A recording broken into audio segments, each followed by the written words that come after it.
Breaking news screen पर flash हुआ। एक इंसिडेंट हुआ था। एक आदमी जो 40 के आसपास था, छोटे बच्चे को किडनैप करने और जेल में रखने के लिए गिरफ्तार हुआ। ब्लैक पुलिस कार्स घर के बाहर पार्क थीं, जो एक खुली खेती के बीच थी। विक्टिम इस पुराने गोदाम में 12 साल तक बंद रहा। लोग लॉन पर इकट्ठा हुए जब वो इस इशू को देखने आए। पुलिस ने किडनैपिंग, कन्फाइनमेंट और लेबर लॉ वायोलेशंस के लिए सस्पेक्ट को सक्सेसफुली पकड़ा। ये न्यूज टेलीविजन पर ब्रेकिंग न्यूज के तौर पर दिखाई गई और कई हेडलाइंस भी इस पर थीं।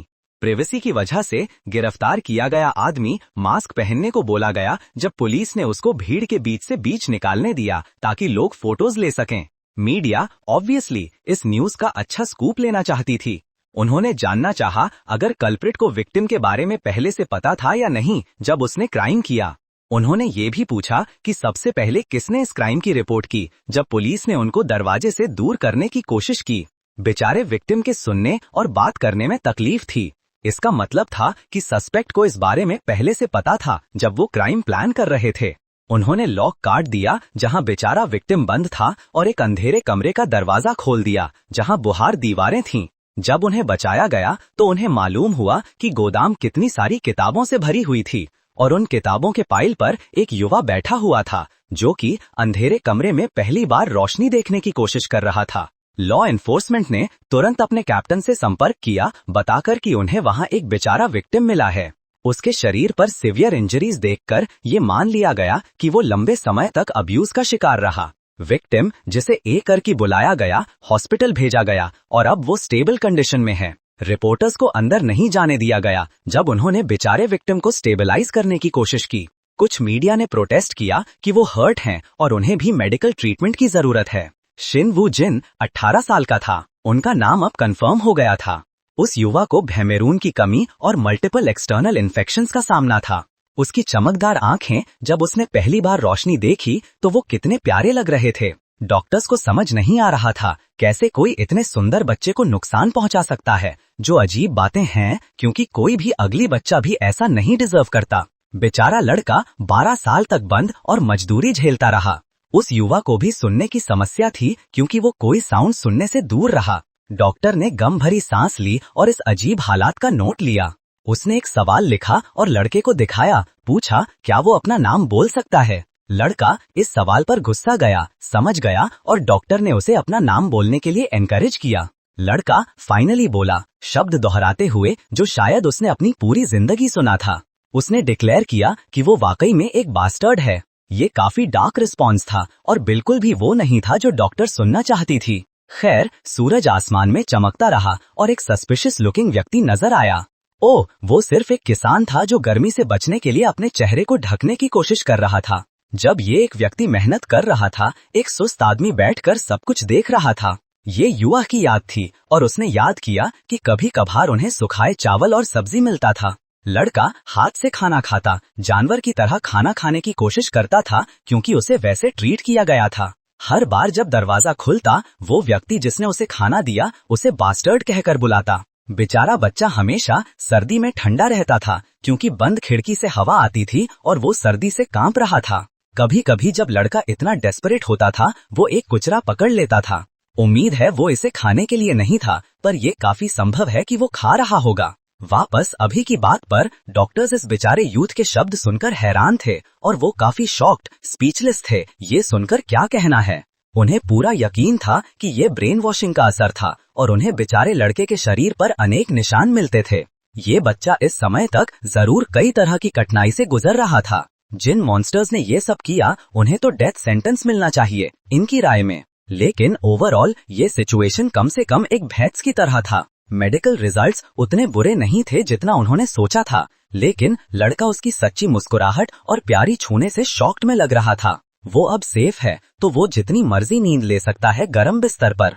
डॉक्टर ने अपनी बेस्ट कोशिश की कि वो समझा सके कि वो सेफ है और वो जल्दी वापस आएगी। दूसरे डॉक्टर ने पूछा कि क्या उसे बच्चे का ख्याल रखना चाहिए, लेकिन फीमेल डॉक्टर ने अश्योर किया कि वो खुद लड़के का ध्यान रख सकती है। डॉक्टर हॉस्पिटल रूम से बाहर निकल गई और एक बड़े भीड़ में आ गई जो डेस्परेट रिपोर्टर्स से भरी हुई थी, जो अच्छी खबर की तलाश में थे और डॉक्टर से हर तरह के क्वेश्चंस पूछ रहे थे। उन्हें पेशेंट्स की कंडीशन जाननी थी और क्या उसकी फैमिली मिल गई है। उन्हें ये भी जानना था कि पेशेंट का नाम क्या है, अगर उसे डिसेबिलिटी है और क्या वो कम्युनिकेट कर सकता है।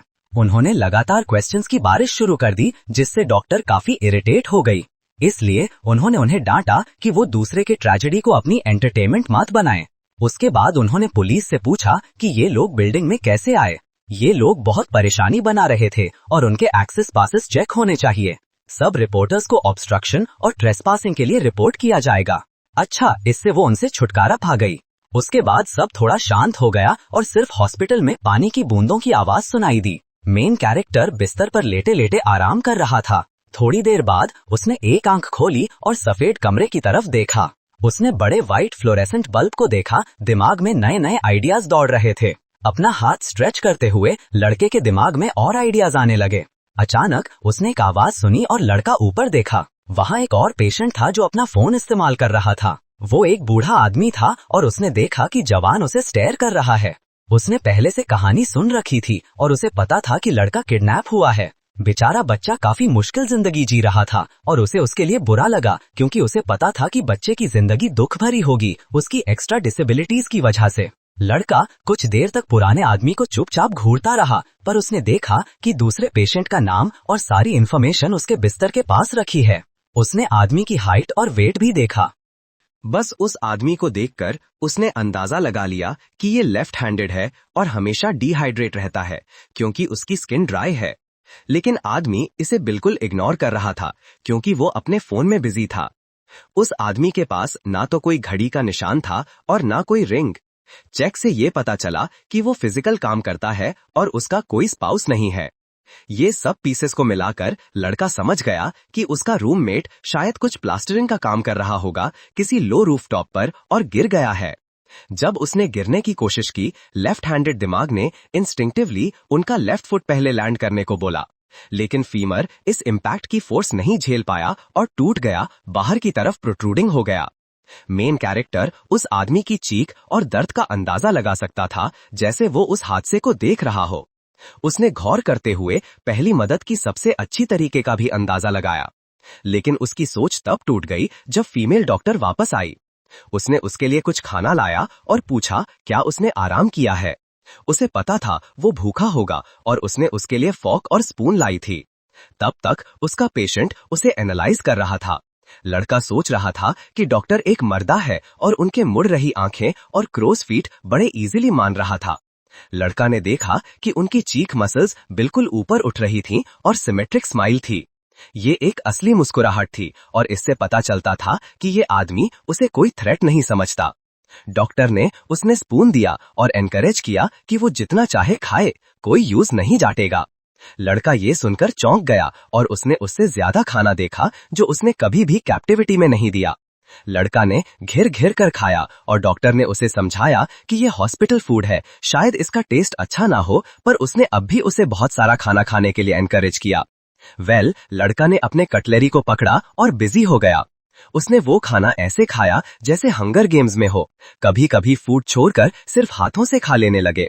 डॉक्टर और दूसरा पेशेंट इसे देखकर हैरान रह गए, जानकर कि वो कितना तेजी से खा रहा है।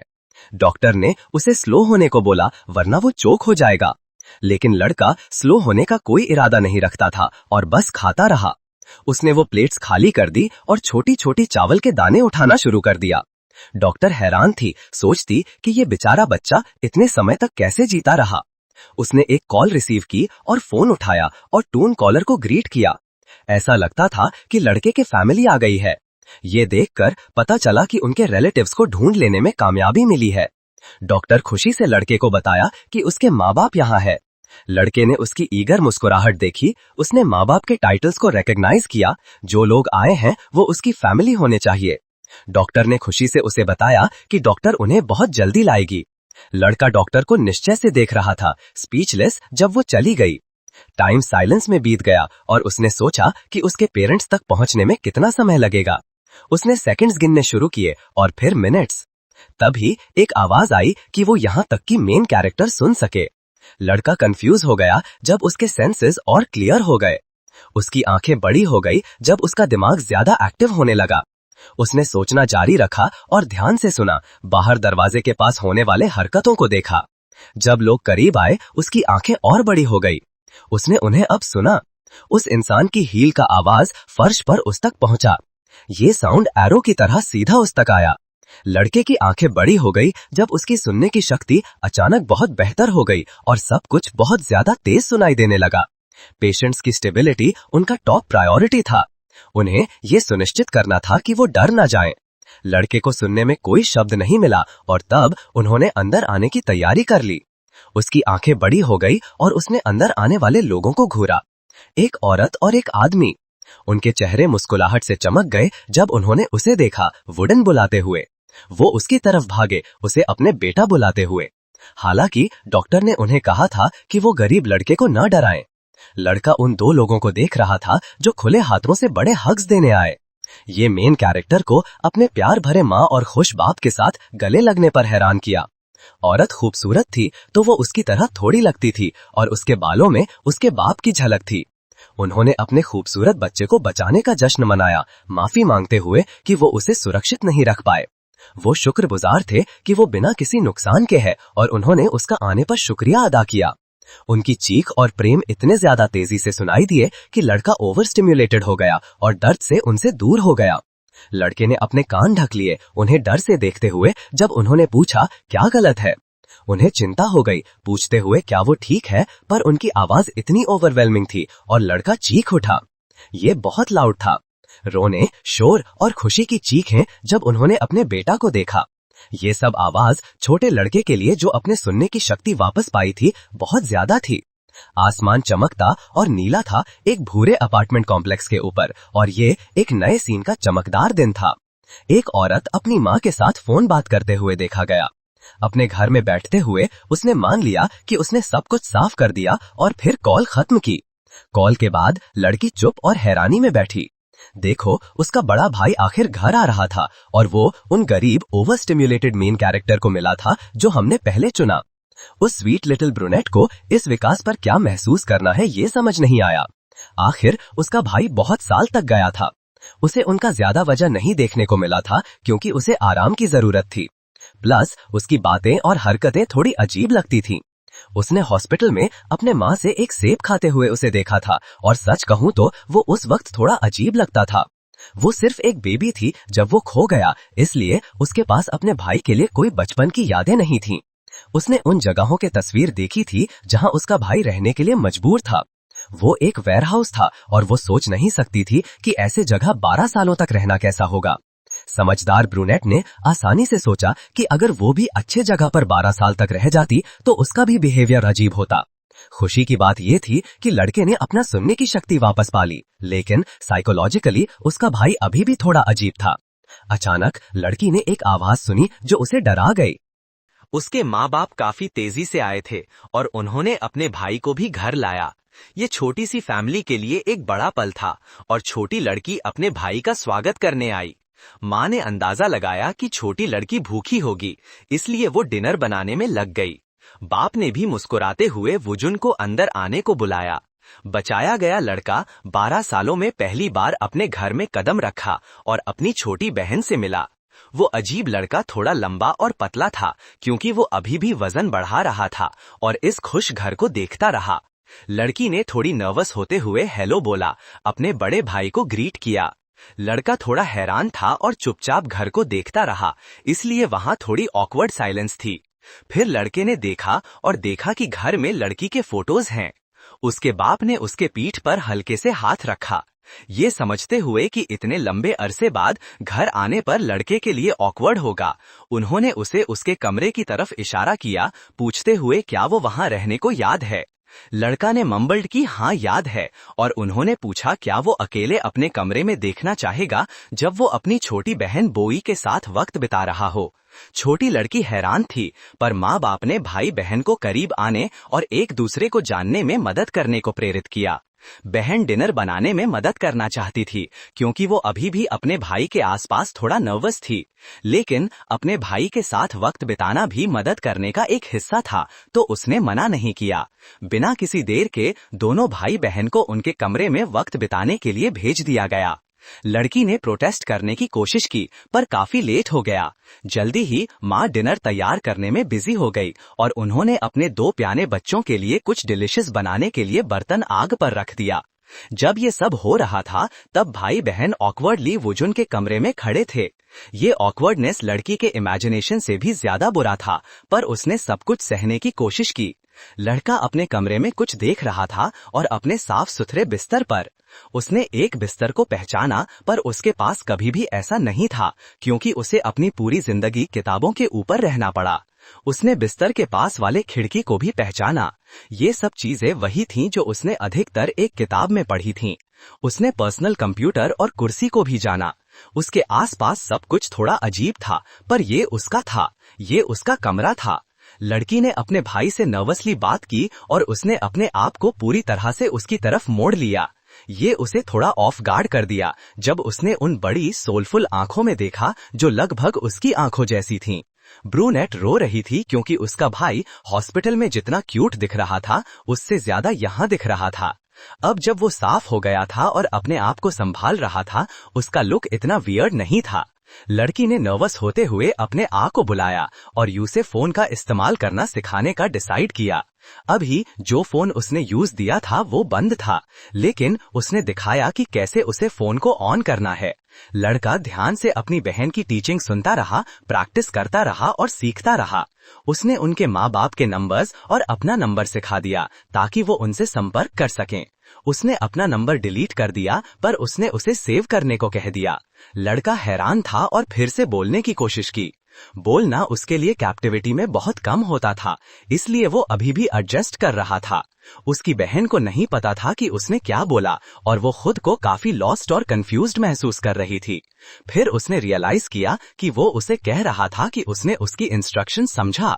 बोवी ने इसका शुक्रिया किया, पर वुजुन को अपनी छोटी बहन से ऐसे फॉर्मल लैंग्वेज का इस्तेमाल नहीं करना चाहिए था।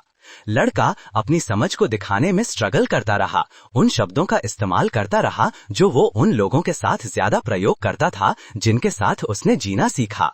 बोवी चुप हो गई क्योंकि उसने रियलाइज किया कि ये ऐसा कुछ है जो काफी समय लेगा। दूसरे टॉपिक्स पर मूव करने का डिसाइड करते हुए उसने उसे पहले फोन ऑन करने के लिए कहा, तो वुजुन ने जैसे कहा वैसे किया। लड़का हैरान होकर देखता रहा जब फोन उसके सामने लोड होने लगा, साथ ही ब्राइट कलर्स और इंटरेस्टिंग फिगर्स दिखा रहा था। फिर उसने उसे नया कॉन्टैक्ट बनाना और अपना नंबर सेव करना सिखाया। उसने ध्यान से हर एक बात सुना।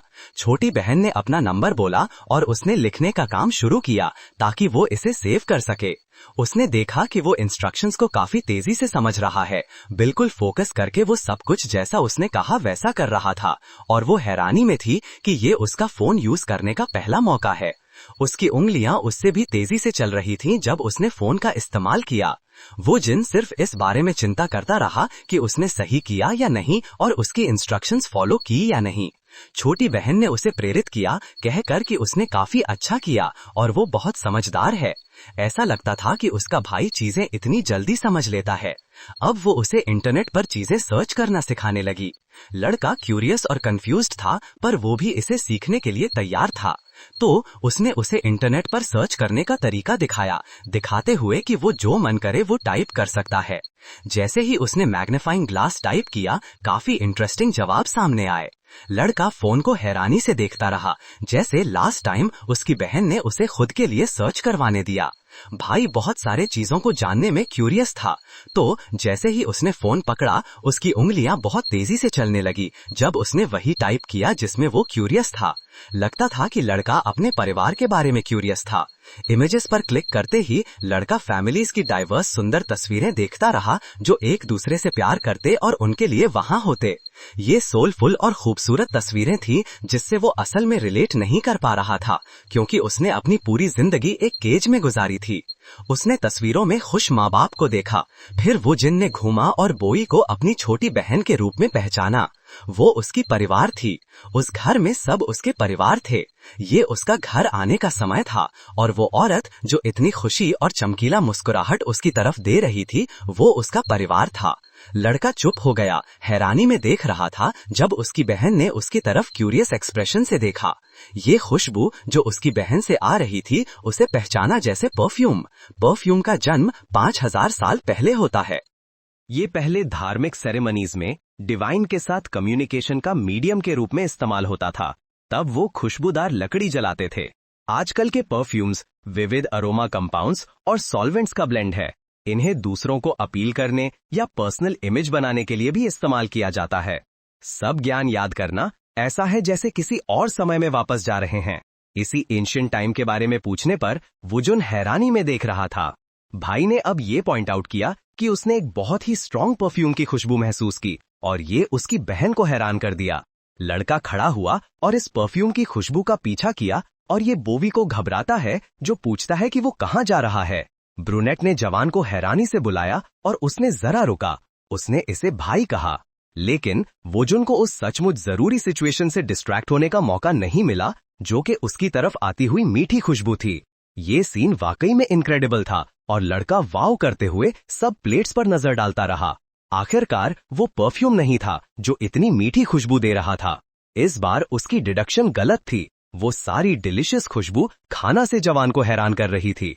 उसकी माँ ने उसे देखा और खुश होते हुए छोटे लड़के को डिनर के लिए बुलाया, कहा कि वो जरूर भूखा होगा। वो वाकई में भूखा था और बैठ गया खाना खाने। पापा ने तो किमची स्ट्यू भी बनाया था और ये इतना अच्छा था कि कोई भी खाना खाते खाते मर भी जाए ये नहीं समझेगा।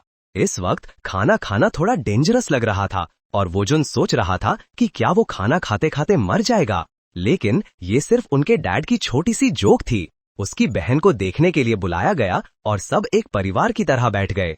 लड़के के प्लेट पर खाना रख दिया गया और माता पिता ने उसे उस अच्छे खाने को ट्राई करने के लिए एनकरेज किया। परिवार खुश होकर आपस में बात करते रहे और अपने नए बेटा का ख्याल रखते हुए उसे हर तरह का खाना ट्राई करने के लिए कह रहे थे। रेस्क्यू किया गया लड़का अपने टेबल मैनर से स्ट्रगल कर रहा था, तो जब वो खाना खाते बोलता था, थोड़ा खाना इधर उधर उड़ता था। लेकिन वुजुन इन 3 खुश लोगों के साथ जान से जश्न बना रहा था।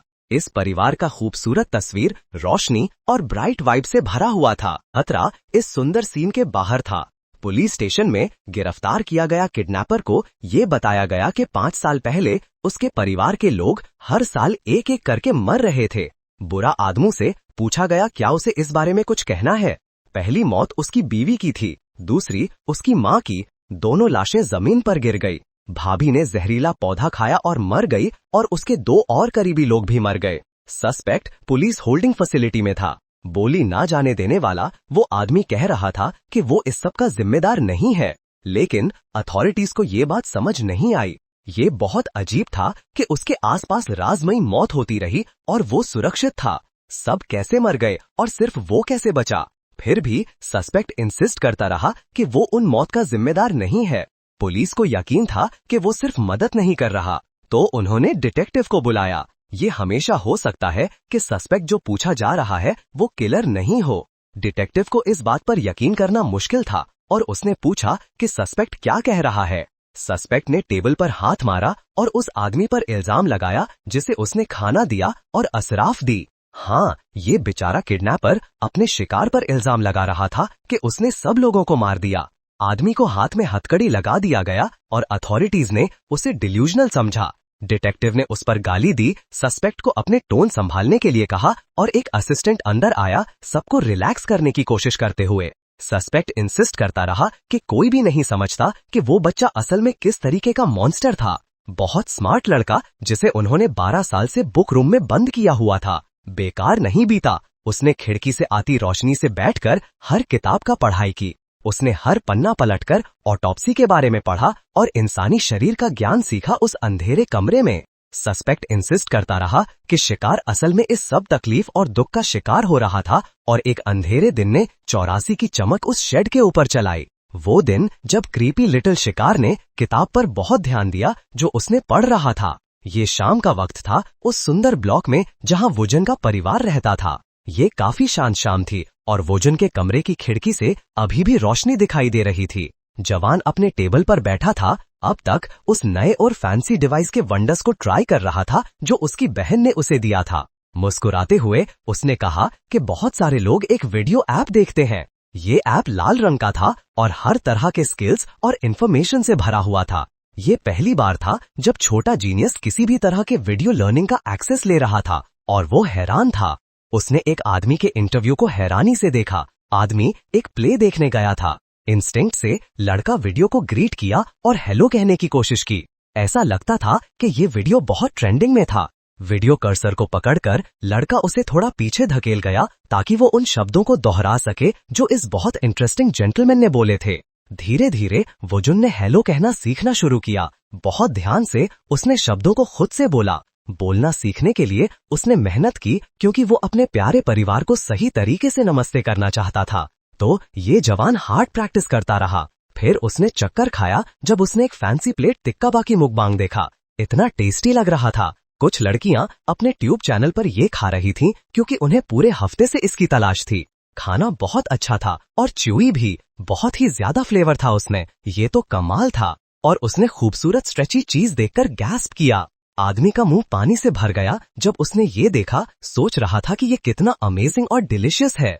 फिर एक जोर का नॉक सुना और जवान हैरान हो गया। उसकी छोटी बहन उस सुबह आई थी और उसने पूछा कि वो क्या कर रहा है और क्या वो अंदर आ सकती है। उसने उसे अंदर बुलाया और बोवी ने उसे मुस्कुराहट के साथ ग्रीट किया। लड़का पूछा कि क्या उसे कुछ मदद चाहिए और लड़की हैरान हो गई। लड़के को ये सुनने की आदत थी जब लोग कुछ चाहते थे तो उसने पूछा क्या उसकी बहन चाहती है कि वो थोड़ा सा सफाई करे या कुछ और। बहना हैरान थी और जल्दी से उस सोच को डिसमिस कर दिया। उसे ये सब करने की जरूरत नहीं थी। एक्चुअली वो उससे बुलाने आई थी कि क्या उसे आइसक्रीम खाने का मन है।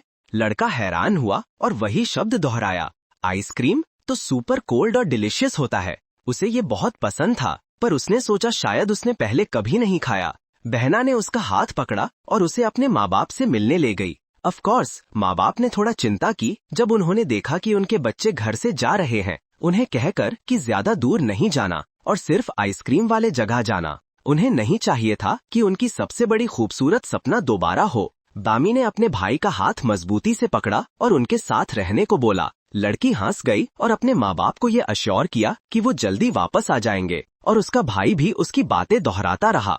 फिर दोनों मिलके आइसक्रीम लेने निकले। शाम थी, सूरज पहले ही डूब रहा था और गाड़ियां मेन रोड पर थोड़ी बिजी थीं। आइसक्रीम शॉप का नाम चमक रहा था और भाई बहन उसमें घुसे। जवान ने आइसक्रीम शॉप पर चमकदार नाम देखकर हैरानी से घूरा। ये सच में इतना खूबसूरत और ब्राइट साइन था। अंदर और भी चमकदार और कलरफुल था। पहली बार इतने सारे प्रोड्यूस एक जगह पर देखने को मिला। उसकी बहन ने उसे बुलाया कि वो उसके साथ चले ताकि वो ना खो जाए। उसने उसे जो भी खाना चाहिए वो चुनने की सलाह दी। लड़का इतने सारे फ्लेवर्स देखकर हैरान हो गया। स्वीट सी लड़की उसकी कंफ्यूजन पर हंसी और पूछा क्या वो चाहता है कि वो मदद करे। तो दोनों आइसक्रीम के फ्रिज को घूरते रहे ताकि वो परफेक्ट फ्लेवर चुन सके।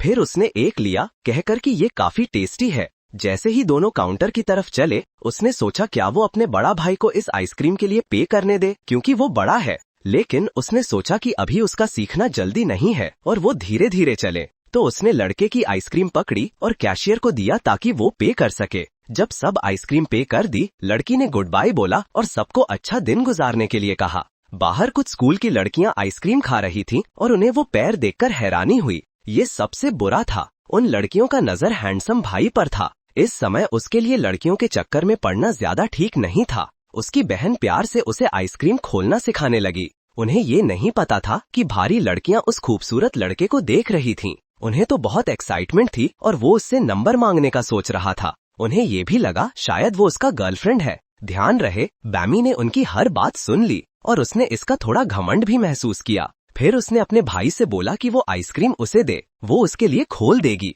उसने उसकी मदद को काफी अप्रिशिएट किया क्योंकि वो रैपर से परेशान था। लड़की ने मुस्कुराहट के साथ उसे कहा कि उसे उसका शुक्रिया नहीं कहना चाहिए और उसे उन दूसरी लड़कियों के सामने दिखाना पसंद है। एनीवे, आइसक्रीम खोलने के बाद उसने उसे वापस उसके भाई को दी कहकर कि वो इसे ट्राई करे क्योंकि ये सुपर कोल्ड और स्वीट है। वुजीन ने अपने हाथ में आइसक्रीम पकड़ी और एक बाइट लिया। उसने धीरे से खाना सीख लिया है इसलिए वो जल्दी नहीं किया। उसकी वो सुनहरी आंखें हैरानी और वंडर से चमक गईं जब उसने सिर्फ एक बाइट लिया। लड़का ये नहीं मान रहा था कि उसने अब तक क्या टेस्ट किया और एक पल के लिए वो हैरान हो गया। ये तो स्वीटनेस और ट्रीट्स का एक नया दुनिया उसके सामने खुल गया। उसने कभी भी इतना स्प्लेंडेड टेस्ट नहीं किया था। बोवी को चिंता हुई कि ये ट्रीट बहुत कोल्ड है या टेस्ट वियर्ड है। अगर उसे नहीं पसंद है तो उसे खाने का प्रेशर नहीं था। लेकिन लड़का धीरे से बोला कि ये टेस्टी है। ये प्यारा छोटा ट्रीट इतना टेस्टी था। वैसे ये बहुत ही सुपर टेस्टी था। लड़का कभी भी ऐसी चीज नहीं देखा था और वो हैरान था।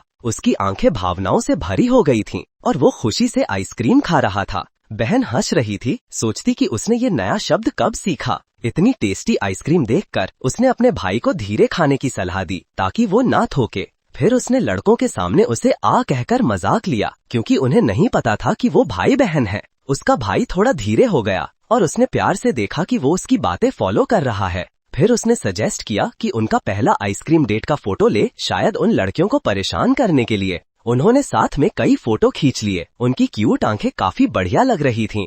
फिर वो चलते चलते खाना खाने लगे। उस रात बेटा प्यार से बोला उनके स्वीट हाउस होल्ड में। दोनों भाई बहन अभी भी आइसक्रीम लेके घर वापस आ रहे थे। बोमी ने अपने दोस्त को प्यारी आइसक्रीम की फोटो भेजी और उन्होंने उसके भाई को पसंद किया और उससे बोला कि वो उन्हें स्विच करे ताकि वो उसके साथ टाइम स्पेंड कर सकें। लड़की अम्यूज्ड थी जब उसने उन्हें टेक्स्ट किया घर आते वक्त अपने भाई के साथ। अचानक वुजीन पीछे रह गया और बोवी को पता नहीं चला क्योंकि वो अपने फोन पर बिजी थी। वो चली गई ये नहीं जानती कि उसका भाई उसका पीछा नहीं कर रहा। देखो, वुजीन ने कुछ नोटिस किया। एक सस्पिशियस दिखने वाला आदमी वहाँ था और ये आदमी उसकी बहन को देख रहा था। ये अजीब दिखने वाला आदमी ज्यादा ही बोवी पर फोकस था। उसकी आंखों से उसके लेग्स पर जूम किया जा रहा था जब वो चल रही थी। उसने तो जोरदार देखने की हिम्मत की जैसे कि कोई पर्वर्ट हो। वो बुरा स्टॉकिंग करने वाला आदमी जैसे जंगल का हाइना था जो अपनी पसंद के हिसाब से करता था और उन लोगों पर निगाह रखता था जो उसे नहीं समझ रहे थे।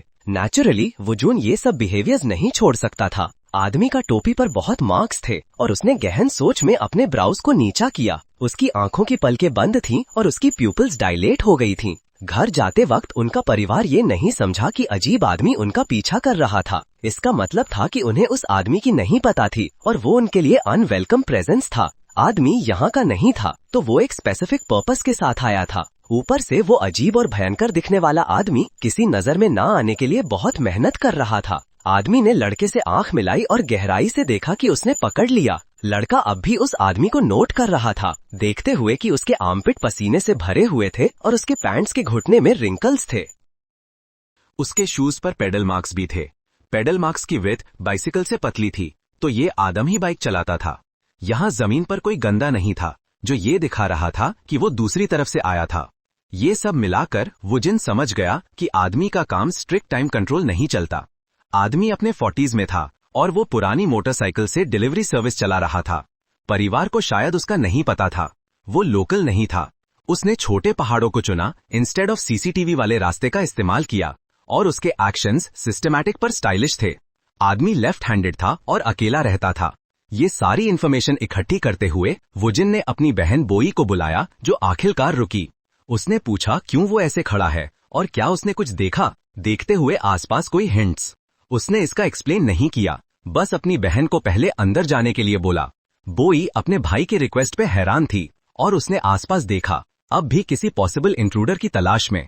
वो बिल्कुल श्योर थी कि वो अब भी वहां कहीं होगा। लड़की ने एक बार फिर अपने भाई से पूछा अगर उसने कुछ देखा, पर उसने अब भी इंसिस्ट किया कि वो पहले अंदर जाए। तो रात इतनी देर हो गई थी कि उसे अकेली बाहर नहीं छोड़ना ठीक नहीं था और अगर उसने अकेली अंदर जाने दिया तो उनकी माँ उसे जरूर डांटती। बाद में उस आर्ग्यूमेंट के बाद भाई ने अब कुछ नहीं बोला और उसने आइसक्रीम खाते हुए घर वापस आ जाने दिया। उनकी माँ उनका इंतजार कर रहे थे कि कब वो अंदर आएंगे, तो वापस अंदर आने का टाइम हो गया। घर शांत और सुकून था और वुजिन की खिड़की में लाइट जल रही थी। अचानक खिड़की के पास का स्ट्रीट लाइट बंद हो गया और मोहल्ला थोड़ा अंधेरा लग रहा था। एक और स्ट्रीट लाइट अंधेरे में चमक उठी, अपने ब्रिलियंट जलती गर्मी से मौज को खींच रही थी। उस अंधेरे में जो 1 माइल तक फैला हुआ था, एक घड़ी सर की गुंगाट में चल रही थी। वुजिन अपनी खिड़की पर खड़ा था, उस अंधेरे को सोचता हुआ जब तक नींद उसके मोहल्ला पर नहीं आती। ये उसका परिवार था। उसका किसी भी इंट्रूडर से ये खुशहाल और प्यारा जिंदगी शेयर करने का कोई इरादा नहीं था। लगता है कि वुजिन के दिमाग में और एक आवाज थी, एक आवाज आई जो पूछ रही थी क्या वो अजीब इंसान के पास जाने वाला है और उस पर चीख मारने वाला है, उसका मजाक उड़ाते हुए और पूछते हुए क्या यही उसका परिवार की रक्षा करने का तरीका है। अपने परिवार की रक्षा करने के बहुत सारे तरीके हैं। वैसे भी वो काली आवाज एक मॉन्स्टर थी जो इस दुनिया में नहीं आती। काली आवाज ने दबाव डाला कि उसने जो किया वो उस कमरे की अंधेरी तरफ जीने के लिए किया। अगर लड़का वैसा ना होता जैसे वो काली आवाज थी तो वो पहले ही मर चुका होता। वुजिन ने कहा कि वो अकेला भी सर्वाइव कर सकता था। अंधेरों का इस दुनिया में जन्म नहीं होना चाहिए था। रात की अंधकार में बारिश होने लगी और वुजिन ने अंधेरे आसमान की तरफ देखा। आवाज ने उसका मजाक उड़ाते रहे, अनॉयड होकर कि वो इसे मॉन्स्टर कह रहा था। लेकिन अगर काली आवाज एक मॉन्स्टर थी तो वुजिन क्या था? ये कहना कि वुजिन उससे बेहतर नहीं है। काली आवाज ने खिड़की में एक भयानक रूप ले लिया। लड़के ने जवाब दिया कि उसके पास अपनी बॉडी है और वो इस बॉडी का मालिक है। अंधेरा बस एक और स्वरूप है जो उसने बनाया। एक लिम्हा समय में अंधेरा हंसा, लड़के से पूछा क्या उसने सोचा कि वो उस अंधेरे से बिल्कुल अलग है जो उसमें रहता है। दोनों एक ही बॉडी शेयर करते हैं तो अंधेरे को भी उस वेसल को अपना कहने का हक है। एंग्जाइटी और डर इस मॉन्स्टर का खुराक था।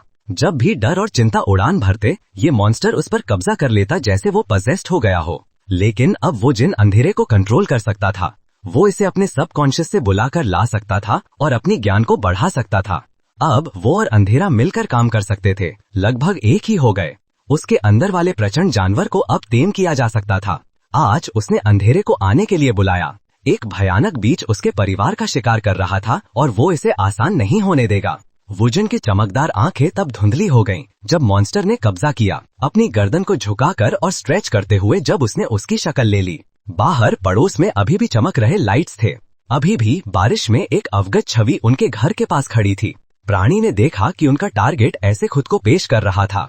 लड़का अपने दरवाजे की तरफ मुड़ गया। वो वैसा लग रहा था जैसे वो आगे बढ़ने वाला है, लेकिन इसमें बहुत सारी समस्या थी। उसने बहुत धीरे से अपने घर का दरवाजा खोला और अंधकार के चुपचाप में बाहर चला गया। कैसे उसने सफर किया ये सफर हुआ और बारिश अब भी गिर रही थी।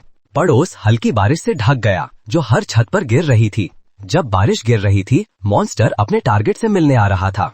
लड़का बाहर निकला जब तक वो अंतिम मंजिल तक नहीं पहुंचा और उसने बारिश में खड़े अजीब व्यक्ति की तरफ मुड़ गया। आदमी वहां अपने काले छतरी के नीचे छुप था, काले कपड़े पहने हुए ये अंधेरों में भी। लड़का अपने कदमों में नहीं झुका जब वो आदमी के पास पहुंच गया और आदमी ने अपना चेहरा घुमा लिया। इस अवगत को अभी तक भिगो लेना छूटा था, ये होने से पहले भी बिना किसी शर्म के स्टॉकर होते हुए। ये शर्मिंदगी थी। अच्छा, लड़का उसके पास से निकल गया। थोड़ा सा उसकी गार्ड गिरवाने का फैसला करते हुए उसने अपने हाथ में कुछ बारिश लिया। व्यवसाय से ब्रह्मांड का उपहार। अपनी उपस्थिति को छुपाना भी एक कला है। आदमी अच्छे से तैयार था और उसने इस दिन का यथार्थ किया। आदमी को लड़के का छलकना देखकर हैरानी हुई, पूछते हुए कि ये का क्या मतलब था। मॉन्स्टर को बिल्कुल भी मजाक नहीं आया, चुपचाप कहकर कि स्टॉकर इस सारी चीज को बोर बना रहा था। आदमी बेचैन और हैरान था। फिर उसने लड़के से पूछा कि वो कौन है। आदमी की पकड़ उसकी छतरी पर कसक गई। ये तो थोड़ा खतरनाक था। मॉन्स्टर ने मुस्कुराते हुए आदमी के प्रश्न का मजाक उड़ाया। उस पड़ोस के कॉर्नर की लाइट्स बंद हो गईं और प्राणी ने हंसी मारी। कह रहा है कि ये सवाल दर्द करता है। ये प्राणी इस आदमी को अच्छे से जानता था। आदमी के लिए जांग लंच पहला। आखिरकार वो खाना डिलीवर करता था और मोटर बाइक पर पर्वतों को क्रॉस करता था। ये गहरा विश्लेषण सुनकर आदमी हैरान रह गया और लड़का उसके करीब चला गया। उसको पता था कि ये व्यक्ति उनके विला के आसपास एक सड़क के कुत्ते की तरह चक्कर लगा रहा था और सिर्फ उसके आस्तीन पर बिल्ली के बालों के दाग थे। फिर प्राणी ने पूछा कि क्या आदमी ने अभ्यास के लिए एक सड़क की बिल्ली को मारा। ये व्यक्ति जो उनके पड़ोस में चक्कर लगा रहा था एक खतरनाक व्यक्ति था। आदमी की आंखें डर से खुली, सभी सही अनुमान लगाते हुए हैरानी से। फिर उसने पूछा कि ये प्राणी क्या है। लड़का अपने बालों में उंगलियां चलाता है और मुस्कुराता है। उसकी चमकदार लाल आंखें अब क्यूट के बजाय खतरनाक लग रही थी। उसने मॉन्स्टर के रूप में काफी अच्छी बातें की और जब लड़का स्टॉकर को अपने पेट पर घोंसता है तो तेज बारिश गिरने लगी। आदमी जमीन पर गिर गया दर्द से ग्रोन करते हुए। स्ट्रीट लाइट फिर से जल गई और आदमी का चेहरा अब सामने आया जब लड़का सिक्योरिटी कैमरा को पीछे किया। आदमी हैरान था अपने अटैकर को देखकर और जब लड़का अपना शर्ट खोलता है तो कई स्कार्स हम लोग देख पा रहे हैं। 7. लड़के की खूबसूरत और पोर्सिलेन स्किन पर डोजन से हील्ड काट हैं और आदमी की आंखें डर से खुली। लाइट्स दोबारा धीमी हो गई और क्रीचर ने स्टॉकर को वॉर्न किया, कहकर कि वो 1 सेकंड बार उसके सामने न आए। अगर उसने इस स्टॉकर को फिर से देखा तो ये सब खूबसूरत स्कार्स उस आदमी के जिस्म पर बनेंगे। आदमी भीत के बारिश में पीछे हट गया। अगर उस आदमी को समझ आ गया तो उसे मैगट की तरह लर्क करना बंद कर देना चाहिए था और भाग जाना चाहिए था। जब उस आदमी को बार बार कहने की जरूरत नहीं थी, वो उठ गया और भाग गया। बारिश ऐसे ही गिरती रही जब लड़का वहीं खड़ा रहा और आदमी को भागते हुए देखता रहा। उसने इतनी जल्दी की थी कि उसने अपनी अम्ब्रेला भी नहीं उठाई। लड़का वहां सबूत छोड़कर धीरे धीरे घर की तरफ चल पड़ा, बारिश में धीरे से चलते हुए। लड़के पर एक चमकता हुआ लाइट था और उसने मुस्कुराते हुए अपने खूबसूरत चेहरे पर उस रोशनी का आनंद लिया। बारिश में भीगना और लाइट की गर्मी में स्नान करना अच्छा था अपने दुश्मनों की सफल हार के बाद। बारिश वाकई में काफी अच्छी लग रही थी। रात से सुबह आई और अंधेरे से रोशनी की तरफ धीरे धीरे बदलाव। सुखद नीला आसमान सुबह के वक्त खींचा गया और फिर से ये वुजुन के लिए अपने परिवार के साथ एक और चमकता दिन था। उन्होंने साथ में डिनर के लिए बाहर गया और गर्मा गर्म हॉट पॉट खाने का मजा लिया। दूसरे दिन उसने अपनी माँ के साथ बाहर गया और लेजेंडरी टाकोची ऑन अ स्टिक ट्राई किया। लड़का उसका भी आनंद लेने के लिए एक्साइटेड था। तीसरे दिन उसने अपनी बहन के साथ फिल्म देखने गया, लेकिन लड़के की ध्यान बस स्वादिष्ट पॉपकॉर्न पर था। चौथे दिन लड़का घर पर अपनी बहन के साथ रहा और थोड़ी पढ़ाई की। अब जब उसकी जान छूट गई थी, ये उसे समझना था कि बाकी समाज के साथ कैसे मिलना है। वो थोड़ा ऑफ करिकुलम था, पर फॉर्चुनेट था कि उसने उस अंधेरे और खराब कमरे में काफी पढ़ाई की थी, इसलिए ट्रैक पर वापस आना मुश्किल नहीं था। वुजुन कुछ basic science multiple choice questions कर रहा था चीजें ठीक करने के लिए। उसने हर सवाल ध्यान से पढ़ा और उन्हें उनके सही जवाब चुने। लड़के का पेन तेजी से चले गया, जो उसकी छोटी बहन को हैरान में डाल दिया, क्योंकि वो हर जवाब को बेहद तेजी से चुनता गया बिना सोचने के। बोवी हैरान थी उसकी रफ्तार देखकर और उसने धीरे से याद दिलाया कि उसे पहले सब सवाल पढ़ लेने चाहिए थे, फिर आंसर देना चाहिए, ना कि बस गैस करना। लेकिन उसने जेंटली उसे ये अश्योर किया कि उसने सब पढ़ा था। बहन हंसी, सोचती कि उसने ये पहना कहाँ से सीखा, और सोची क्या उसने यूट्यूब के बारे में सिखाने में कोई गलती की। ऐसा लगा कि उसने सिर्फ गेस्ट आंसर्स दिए, पर उसे तो सिर्फ ये सिखाना चाहिए था कि वो चेक करे कि आंसर सही हैं या नहीं। तो वो उसके पास बैठे और डिसाइड किया कि वो साथ मिलकर चेक करेंगे। धीरे से उन्होंने हर जवाब को चेक किया जो उसने चुना था, ये देखने के लिए कि क्या उसने सही या गलत जवाब चुना। लड़की के लिए ये पूरा सरप्राइज था। सारे जवाब जो उसके बड़े भाई ने चुने थे सच में सही थे। वो तो बेहद सही था। बोवी ने पूछा अगर उसने वाकई हर सवाल को जवाब देने से पहले पढ़ा था, और उसने मान लिया कि उसने। फिर उसने उससे पूछा क्या उसने अच्छा किया। अब बहन हैरान हुई और उसने और भी सवाल निकाले, उसे कहकर कि वो भी ट्राई करे। लड़का मान्य और वैसे ही जल्दी से काम पर लग गया जैसे उसने आखिरी सवाल भरा था। उसका हाथ चलता रहा और उसने ये सारे सवाल भी जवाब दिए। ये लड़की के लिए अपने आप में हैरानी की बात थी। फिर उसने जो सवाल उसने जवाब दिए थे उनसे रिजल्ट्स चेक किए। अपनी हैरानी और अवे में उसका भाई एक एब्सोल्यूट जीनियस निकाला। लड़का ये कह रहा था कि वो जीनियस नहीं है और सिर्फ नॉर्मल बनना चाहता है, जो काफी क्यूट था, पर जीनियस तो जीनियस ही है। बहन उसके नॉर्मल होने की ख्वाहिश पर हैरान थी और उसने कहा कि नॉर्मल होना मुश्किल है, लेकिन वो फिर भी बनना चाहता था। बोवी की उम्र में नहीं, जब वो और भी छोटी थी,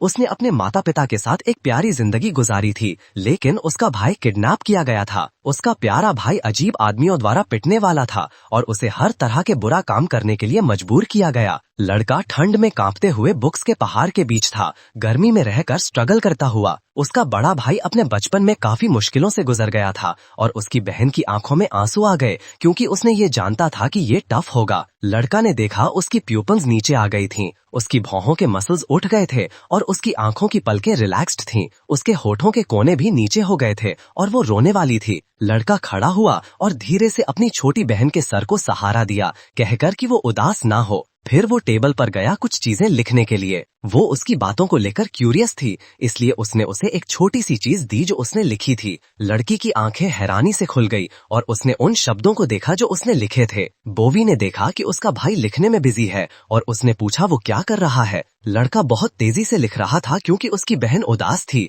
जैसे ही वो खत्म हुआ, उसने अपना नोट अपनी बहन को दिया और उसकी आंखें हैरानी से खुल गईं। जब उसने देखा वो क्या लिखा था, उसका भाई उसे उदास नहीं होने को बोला, आखिर अगर बॉडी टेम्परेचर लो हो गया तो इम्यून सिस्टम वीक हो सकता है। उदासी का असर जुबान पर भी होता है, वेट गेन और कार्डियोवैस्कुलर डिजीजेस की तरफ ले जा सकता है। दुख वैसी चीज है जो कॉर्टिसोल हार्मोन से इंटरैक्ट करता है, स्ट्रेस लेवल्स बढ़ाता है और स्लीप क्वालिटी डिस्टर्ब करता है। उदासी हिपोकैम्पस को एक्टिवेट करती है, जिससे दिमाग को ज्यादा एनर्जी चाहिए होती है और इंसान थका हुआ महसूस करता है। उदास रहने से सेरोटोनिन लेवल्स भी कम हो सकते हैं, जो डिप्रेशन और ओसीडी की तरफ ले जा सकता है। उसका भाई ये सब वार्निंग्स दिया और वो हैरानी से उससे पूछती है कि उसने ये सब कैसे जाना। लड़का मानते हैं कि उसने बहुत सारी किताबें पढ़ी हैं। लड़की ने इससे हैरानी से मना किया। जल्द ही उनके पेरेंट्स ने उन्हें खाना खाने बुलाया। अचानक उसका नॉर्मली काम भाई खाने की सोच पर बाहर कूदा। ऐसा लगता था कि उन्हें अपने पेरेंट्स की कुकिंग बहुत पसंद है। बोवी हैरान हुई और वापस अपने भाई द्वारा दिया गया नोट देखा। उसके पेरेंट्स ने उसे खाने को बुलाया और उसने उनकी बात मान ली। थोड़ी देर में शाम फिर से उनके सिंपल घर पर छा गई और वुजुन खुशी से यूट्यूब चैनल्स देखने वापस गया। वो फूड चैनल्स को देखना पसंद करता था और हर तरह के डिलिशियस फूड्स देखना उसको भाता था। उसने गैस किया कि वो सब अमेजिंग होंगे। वो एक वीडियो से दूसरे वीडियो पर जल्दी से गया। आंखें हैरानी से खुली थी जब उसने अपने फोन पर सीखने में वक्त बिताया। इतने तरह के खाने हैं ट्राई करने के लिए और सभी यूनिक और टेस्टी दिख रहे हैं। उसका फेवरेट यूट्यूब होस्ट फिर से आई और मुस्कुराहट के साथ अपने व्यूअर्स को ग्रीट किया। आज वो माला सूप ट्राई करने वाली थी। उसने पहले ही डिनर कर लिया था तो वो सिर्फ सूप का छोटा पोर्शन लेगी। उस लड़की के लिए छोटी पोर्शन का मतलब 10 सर्विंग्स ऑफ माला सूप था। उसे खाने का बहुत शौक था। पहले उसने व्हाइट ग्लास नूडल्स लिए और चॉपस्टिक से उन यूनिक नूडल्स को उठाया। वो जिन गौर से देखता रहा जब वो स्ट्रेंजर खा रही थी। होस्ट ने नूडल्स को चबाया उनका टेस्ट लेते हुए। उसने सबसे स्पाइसी लेवल ऑर्डर किया था और ये सच में बहुत स्पाइसी था। उसने सोचा कि इसका टेस्ट बहुत अच्छा था और वो जिन अब उस टेस्ट के लिए क्यूरियस हो गया। फिर टाइम आया कॉर्न नूडल्स ट्राई करने का। उसने बहुत पतले नूडल्स उठाए और जब कुछ गरम पीसेस उसके हाथ पर गिर गए तब वो गैस्प किया। लेकिन उसने अपने व्यूअर्स को ये यकीन दिलाया कि टेक्सचर तो फैब्युलस है। अब वो कैबेज जैसा रैप में रैप करने वाले थे।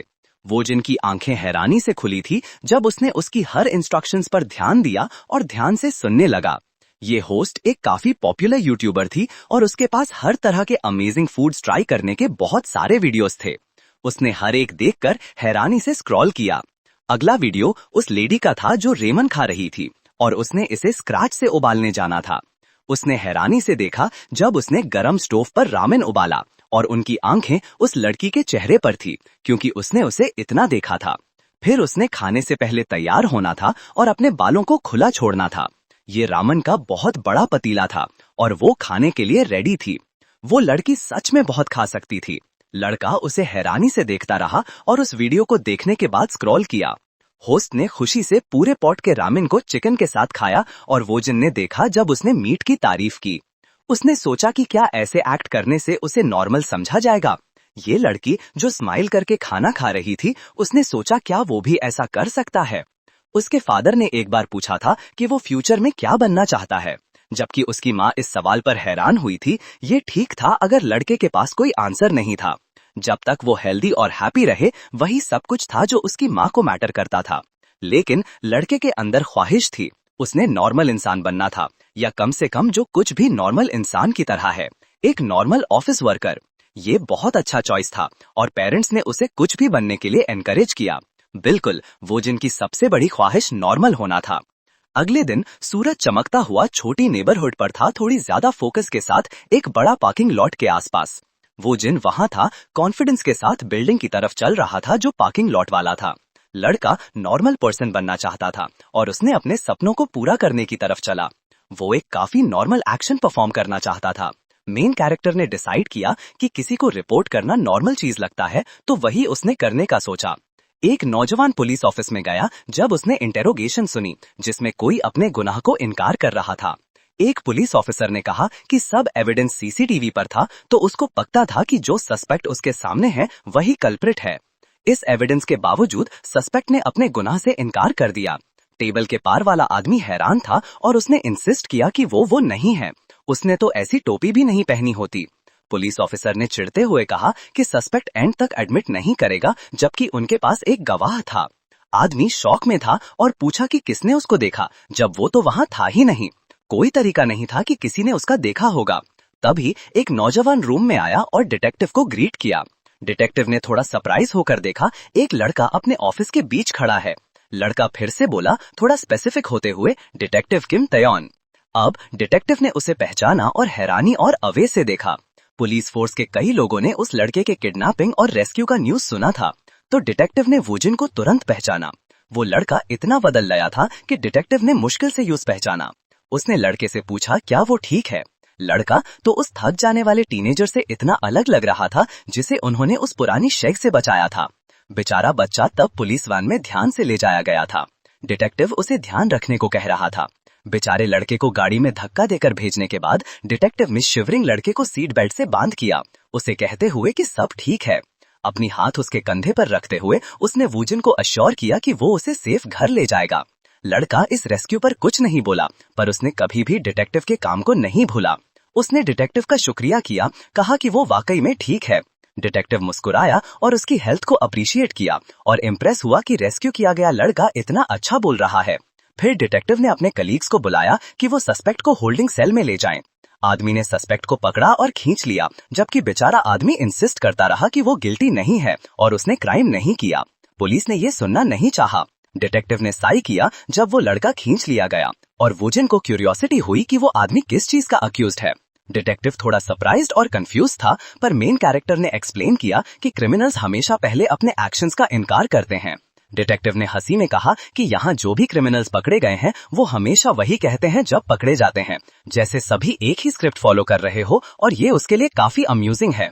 फिर डिटेक्टिव ने पूछा लड़के ने कैसे उसे ढूंढा और क्या उसने मिस किया और ढूंढने आया है। लड़का बोला कि उसके पास डिटेक्टिव को दिखाने के लिए कुछ है और डिटेक्टिव सीधा सीरियस हो गया।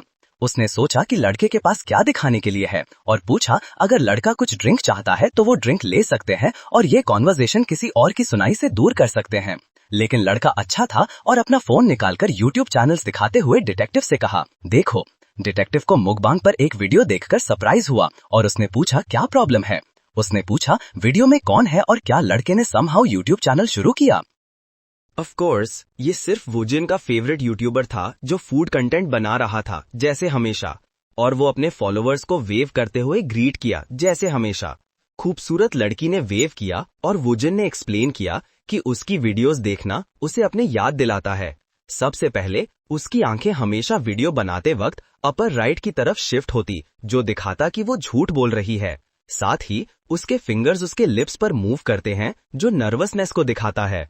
उसकी हाथ उसके मुंह पर आता है। जब झूठ बोलना अक्सर एक सबकॉन्शियस एक्ट होता है, वो कभी कभी वीडियोस में अपने लिप्स को छोटी सी बाइट कर रही होती थी, और ये अक्सर तब होता जब कोई एंग्शियस या नर्वस होता।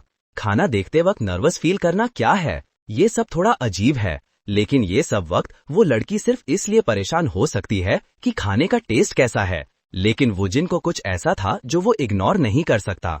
उसकी आंखें फिर से वीडियो के दौरान राइट की तरफ शिफ्ट होती। वो कहती कि खाना डिलीशियस है, लेकिन उसकी आंखें अलग कहानी सुना रही थी। उसके वर्ड्स और एक्शंस बिल्कुल मैच नहीं कर रहे थे। जब वो खा रही थी, वो अपने शोल्डर्स को श्रिंक कर रही थी, और लोग अक्सर जब थ्रेटेंड या अनकंफर्टेबल फील करते हैं तो हंच करते हैं। ये लिम्बिक सिस्टम का काम होता है, जो natural self defence reaction trigger करता है। ये सेल्फ प्रोटेक्शन का एक तरीका है। अब जब वो खा रही थी तो उसकी आंखें अपर लेफ्ट की तरफ मूव होती थी। ये झूठ या इमेजिनेशन नहीं था। इस बार वो एक याद कर रही थी, लेकिन बेजांग अपना मुंह ढक रही थी, जो ये दर्शाता था कि वो कुछ छुपा रही थी। बेजांग मुंह ढकना अक्सर इस बात को दर्शाता है कि कोई कुछ छुपाने की कोशिश कर रहा है, चाहे वो जानबूझकर हो या मजबूरी में। फिर उसने देखा कि ये होस्ट पानी उबालते वक्त अपनी हार को छू रही थी। ये या तो स्ट्रेस से छुटकारा था या एक बेजान क्रिया थी ताकि वो मानसिक संतुलन वापस पा सके। डिटेक्टिव इस एनालिसिस को सुनकर स्पीचलेस हो गया। उसने एक लड़के को देखा था जिसे उसने हाल ही में बचाया। अब वो इतना फ्लुएंटली बात कर रहा था, साथ ही ये सब तेजी से कंक्लूजन्स भी निकाल रहा था। वूजिन ने समझाया कि उसका फेवरेट यूट्यूबर मदद मांग रहा था। उसने उसके वीडियोस इतने बार देखे थे कि वो ये समझ गया था, और उसने देखा कि टेबल पर एक छोटी एस रखी हुई है। उसने वीडियो के कोनों में और भी नोटिसेबल साइंस छोड़े थे, एस, ओ और एक और एस। अगर इन सब को मिला दिया जाए तो ये कोइंसिडेंसेस इतने ज्यादा हैं कि इन्हें इग्नोर करना मुश्किल है। इसी वजह से वो अब रिपोर्ट करने आया था। दूसरे शब्दों में, वूजिन को पूरा विश्वास था कि ये होस्ट कहीं बंधी है, बिल्कुल जैसे वो खुद रहा था। उसने हर वीडियो से सब प्रूफ इकट्ठा किए थे और अब उसका विश्वास था कि ये लेडी मदद की जरूरत में है। इस लेडी ने अपने हर वीडियो में अलग अलग लेटर्स साइन किए थे, लेटर्स जो उसने हर इमेज में बहुत डिस्क्रीटली कैच किए थे। लेकिन सब कुछ अभी भी डिटेक्टिव को हैरान कर रहा था और उसने सच में नहीं माना कि ये लड़की बंधी है। फिर भी वुजिन ने प्रूव करने का फैसला किया। शुरू में उसने अपने बालों से सटल हिंट्स दिए, फिर हेयर टाई से, अब ये बैकग्राउंड से हो रहा था। वो हर बार वीडियो पोस्ट करने पर ज्यादा हिम्मत दिखा रही थी। डिटेक्टिव ने फिर लड़के से सीधे टर्म्स में पूछा कि वो असली में क्या कह रहा है। शिकार शायद अपने अर्ली 20s में थी और यूट्यूबर को शायद कोई परिवार नहीं था या वो बुरे परिवेश में पली बढ़ी थी। जो परपेट्रेटर्स थे वो सिर्फ एक नहीं बल्कि कई थे, शायद वो भी अपने टीनेज ईयर्स और अर्ली 20s के बीच थे। गैंग का लीडर जो इस बेचारी लड़की को बंदी बना के रखता था वो भी शायद अपने 20s में था। लड़की ने शायद मिडिल स्कूल भी नहीं किया। डिटेक्टिव अभी भी धीरे धीरे समझने में बिजी था, कह रहा था कि वो नहीं समझ रहा। चाहे ये चांसेस बड़े कम हो, ये इन्वेस्टिगेशन करने लायक था। डिटेक्टिव को ये नहीं समझ आ रहा था कि एक जवान लड़की को किडनैप किया गया और उसे यूट्यूब चैनल्स बनाने पर मजबूर किया जा रहा है। लड़का ये मानने लगा कि उसे परपेट्रेटर्स का पता नहीं था। वो खुद भी काफी समय तक बंधी रहा था। उसने दिन, हफ्ते और साल ठंडी जगह पर कुछ खाना या अच्छा बिस्तर बिना गुजारे, इसलिए वो अब औरों को एक बुरे फेट से बचाने के लिए मेहनत कर रहा था। इसी वजह से वो किसी ऐसे व्यक्ति का व्यवहार समझ सकता था जो बंधी है। लड़का फिर डिटेक्टिव से पूछा कि क्या कोइंसिडेंस सच्चाई का पता दिखा सकते हैं। डिटेक्टिव अब भी अपने डिसबिलीफ एरा में था, इसलिए वो इसे नहीं मना रहा था। तो वुजिन ने अपने डिडक्शंस को थोड़ा और नजदीक लाने का फैसला किया। लड़के ने गैस किया कि डिटेक्टिव जो आउटफिट पहने हैं वो उसकी माँ ने खरीदी थी। आखिर उसकी अपनी माँ ने भी सब कपड़े खरीदे थे जो वो पहन रहा था। डिटेक्टिव इस सही डिडक्शन से हैरान था, तो लड़के ने समझाया कि ये सिर्फ पहली कोइंसिडेंस थी। अभी शायद सस्पेक्ट कोई प्रोफेशनल नहीं था, पर वो शायद वायोलिन या वियोला बजाने का शौक रखता था। वुजिन ये समझ गया और डिटेक्टिव इस बात को सुनकर हैरान हुआ कि शायद कल्प्रिट को किसी शौक के लिए इंस्ट्रूमेंट बजाना आता है। अगर लड़का सही है तो ये दूसरी कोइंसिडेंस होगी और वो और भी जा सकता है। डिटेक्टिव ने हंसते हुए लड़के से पूछा कि क्या वो प्रोफाइलर बनना चाहता है या कुछ ऐसा, लेकिन लड़का ने अपना सिर हिलाया। असल में वुजिन सिर्फ एक आम ऑफिसर बनना चाहता था और अब वो यहाँ सिर्फ कुछ रिपोर्ट करने आए थे जो उन्होंने देखा था। इसलिए लड़का अब समझा रहा था कि वो डिटेक्टिव को वुजिन के डिटेक्शन स्किल्स की लेजिटिमेसी कंफर्म करने के लिए मनाना चाह रहा है। उसने डिटेक्टिव से कहा कि वो होल्डिंग सेल में सस्पेक्ट से उनके शौक के बारे में पूछें। पूरा होने पर अगर वो गलत हुआ तो उन्हें उसे ऑब्स्ट्रक्शन ऑफ जस्टिस का मुकदमा डालना होगा और वो पूरी जिम्मेदारी उठाएगा। डिटेक्टिव ने इस विचार से ग्रोन किया और हंसते हुए लड़के को ऑब्स्ट्रक्शन ऑफ जस्टिस का इल्जाम लगाने की सोची। आखिर वुजिन सिर्फ अपना थ्योरी शेयर कर रहा था, बस इतना ही। डिटेक्टिव इसे इतना बड़ा नहीं माना। उनका पुराना रिश्ता था, इसलिए वो सिर्फ सस्पेक्ट के शौक के बारे में पूछ सकता था। डिटेक्टिव ने लड़के से कहा कि थोड़ी देर रुक जाए, वो जाके पूछता है। बस फिर वो आदमी आगे बढ़ा और पूछने गया। डिटेक्टिव ने होल्डिंग सेल की तरफ चलता हुआ देखा और वो अपने एक्शंस पर मुसीबत से हंसी नहीं रोक पाया। वो यहाँ एक रीसेंट रेस्क्यू को डिटेक्टिव बनने दे रहा था, कुछ अजीब कोइंसिडेंसेस के वजह से। फिर भी बच्चा अब काफी बेहतर बोल रहा था और उसने कहा कि बंदिश में लोग कैसे बिहेव करते हैं।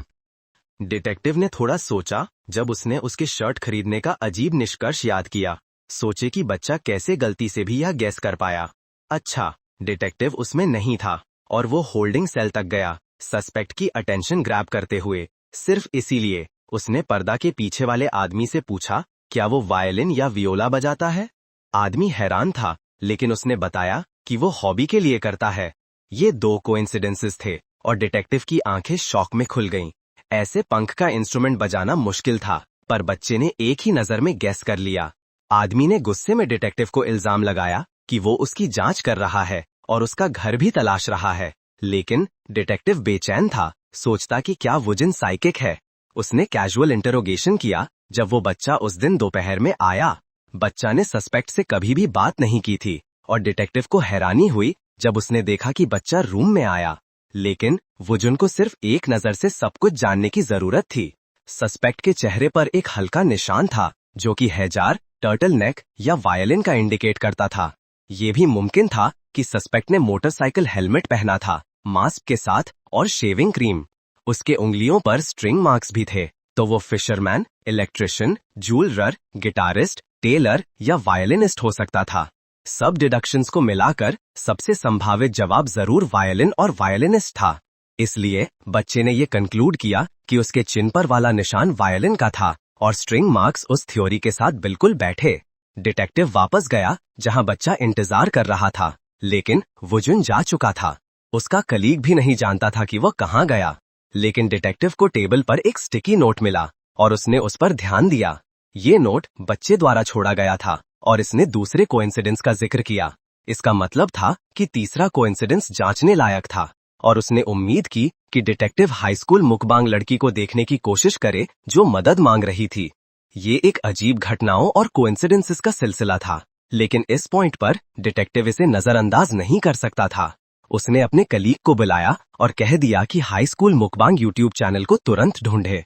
इस दौरान पूरे नेबरहुड में शांति से सब कुछ चल रहा था। एक बस एक खास बस स्टॉप पर आई और वहां इंतजार कर रहे लोग अंदर जाने के लिए तैयार हुए।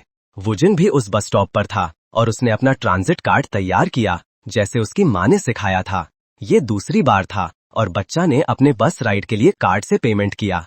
ध्यान से बच्चा पीछे के सीट पर बैठ गया और उसने खिड़की से बाहर देखते हुए वक्त गुजारा। उसे ग्लास का टोस्ट याद था। बच्चा मीट खाते हुए बैठे हुए था जब उसके पिता और एक और आदमी ने टोस्ट किया। आदमी मुस्कुराया और बोला कि वुजिन एक सिंपल ऑफिस वर्कर बनना चाहता है। बच्चा ने मान लिया कि वो वाकई में एक नॉर्मल ऑफिस वर्कर बनना चाहता था, जैसा कि उसकी कंपनी थी। आदमी मुस्कुराया क्योंकि वो एक आम कंपनी में काम नहीं करता था। फिर भी उसके पिता के दोस्त को सुना था कि बच्चा पढ़ाई में काफी अच्छा है और वो प्रॉब्लम्स को सेकंड्स में सॉल्व करता है। ये सुनना बहुत अच्छा था। इसका मतलब था कि उसका ऑफिस उसके लिए सही जगह हो सकता था।